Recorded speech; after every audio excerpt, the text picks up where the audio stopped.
Hello there. In today's video I want to talk modes for songwriting in a way that makes what's the word again? Oh yeah, sense. What do I mean by that?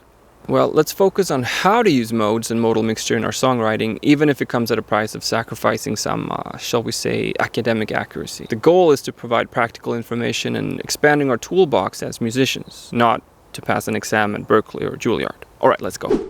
So, what are modes? I like to think of modes as scales, but also as colors. Treat all of them like you would your regular minor or major scales. In fact, both the major scale and the natural minor scale are modes. They're called Ionian and Aeolian respectively. Let me show you. Here are the 7 modes, starting on C. If we look at the first one, called Ionian, we can see that the notes are exactly the same as our normal C major scale. Some people like to teach the modes based on the major scale they are derived from, but I find that confusing and unhelpful. Instead, I prefer to think of the modes this way, and if we analyze the triads, it should become clear why. Notice the pattern? Each of these modes include a major triad. This means that whenever we want to play over a C major chord, either of these modes or scales are a good option, depending on what kind of sound we're after. We can do the same for minor, so let's imagine we're playing over a C minor chord instead. Now we can use any of these modes for our melody. Also, you may have noticed that the last one here, Locrian, has a lowered fifth. So that means we don't have a C major or minor triad in C Locrian. Our first chord, our tonic, is a diminished chord instead, and that complicates things quite a bit. So let's skip Locrian for today. But that's it really, in a nutshell. Once you understand the basic idea and why, it becomes a lot easier to mix modes and to purposely borrow chords from other scales.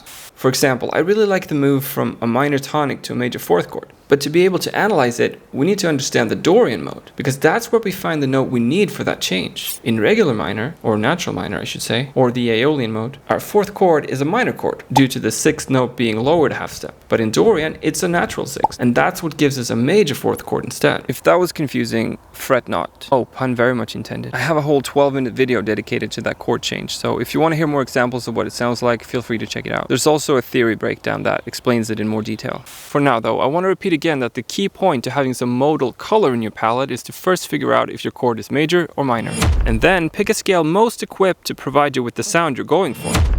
That's how I do it. Sometimes I mix modes in my melodies, especially if I play over a pedal tone, or even if I have a repeating chord progression, I might want to use C Ionian for the first chord and then use C Lydian when it repeats, for example. Actually, that was a lie. I don't write in major. I'm trying to learn though. Anyway, that's it for today. I'll close the video with a demonstration of the modes over their respective tonic chord, so you can get a better feel for the sound of each one and why the modes are so useful to know, if you already have an idea what kind of sound you want to achieve for a specific part. Thank you so much for watching, and an extra big thank you to you if you are already subscribed to the channel. I can assure you that as a small creator, every sub matters and counts a lot. So thank you for that. Have a great day. Bye bye.